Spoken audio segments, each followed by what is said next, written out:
our car park at the western end of Westward Ho, right by the Psycho house.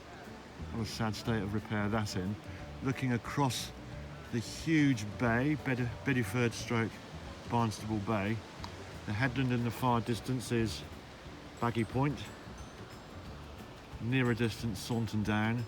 The distinctive edifice of the Saunton Sands Hotel. Braunton Burrows, all the way around to the estuaries.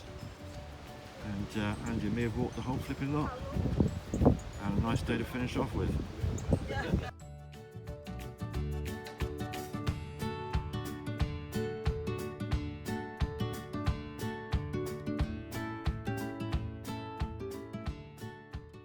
And I have the Meindls on. They've now done over 500 miles in the last year, as today is the first anniversary of their purchase. And I'm on the southwest coast path, working my way between Westward Ho and Clovelly. I nearly forgot where I was going. Yeah. And just to give you an idea, this is where we are. The dark cliffs in the distance with a little village hunkering down right in the middle. That's Clovelly on the North Devon coast, and Andy and me, my walking buddy, are headed there.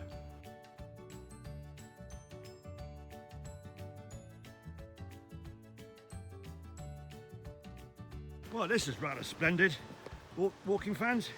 We're at a place called Westercott Cliff, I should say. 3 miles or so south of Westward Ho, and for a change we're dropping from a very high cliff very pleasingly down towards the beach, because it's nice to get close to the sea, seeing it's a coastal path. Only trouble is we'll have to come back up the sucker at some point. But what pleases me also is that we're dropping down to a place where we're going to see something quite unusual in these parts, which are rocks other than carboniferous.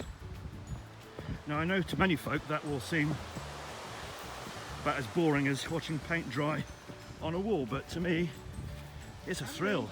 But I really should be concentrating on these frickin' steps, because there's potential for doing yourself quite a mischief. It somehow feels wrong. But it's so right. The trusty acorn is there. How about that, walking fans?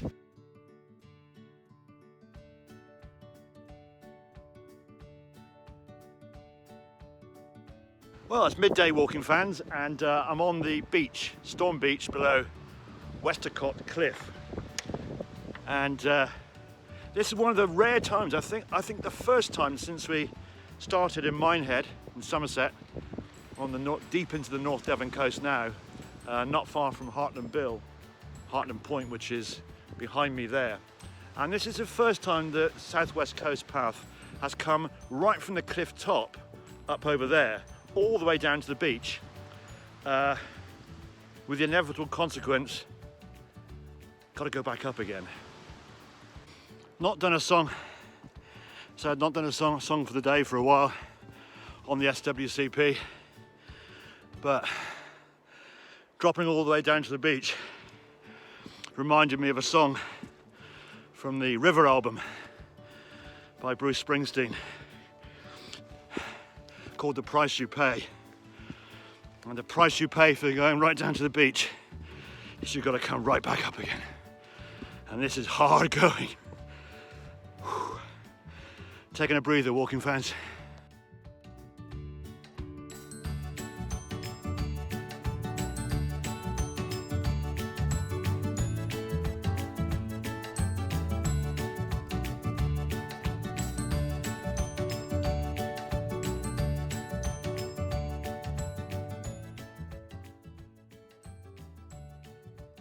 And then sweeping around in front of me underneath these wooded cliffs are rocks of the Carboniferous period.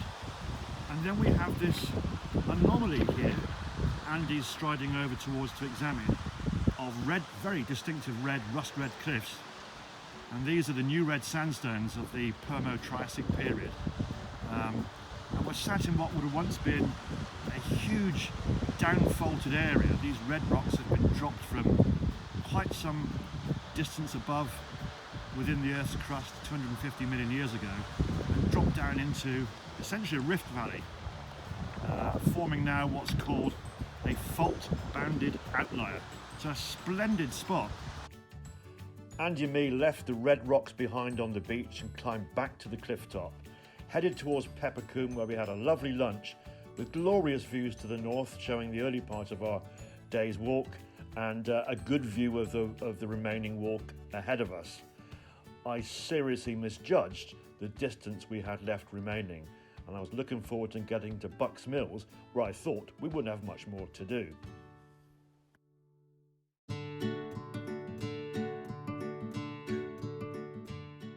I thought I had about 3 miles to go, and I've just read the sign. It says Clovelly 4.5. I am seriously fucked off.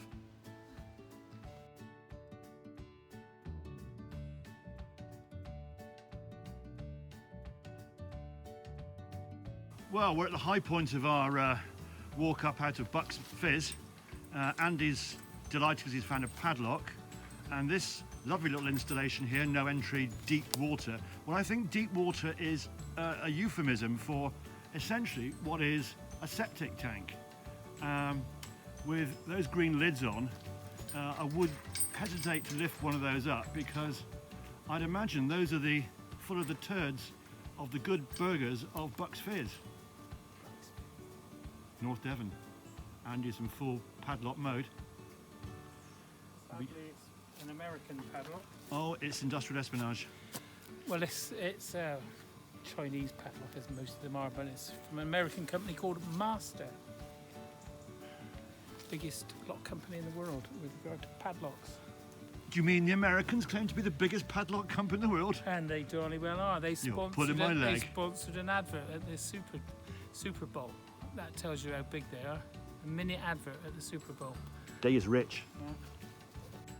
Deep in the woods, miles from nowhere, objects hanging from trees. I can't help but think Blair Witch.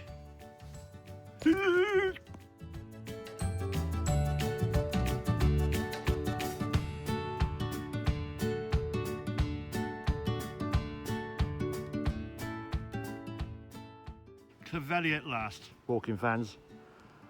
10 miles walked. We haven't got to go all the way down there, thank goodness. The car park is up on the top somewhere.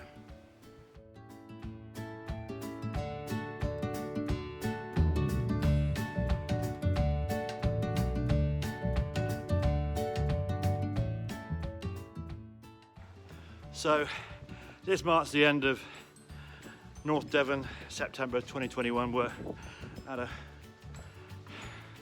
incredible building that's the visitor centre at Clovelly. We've walked a hard 11 miles today after a couple of days of total flatness. It was back to the alpine ascents of the combes and hills along the coast. So a fantastic day, hard, and that's the end of the Devon trip. Back to Bristol for me tonight. Andy's going to stay down one more night. I'm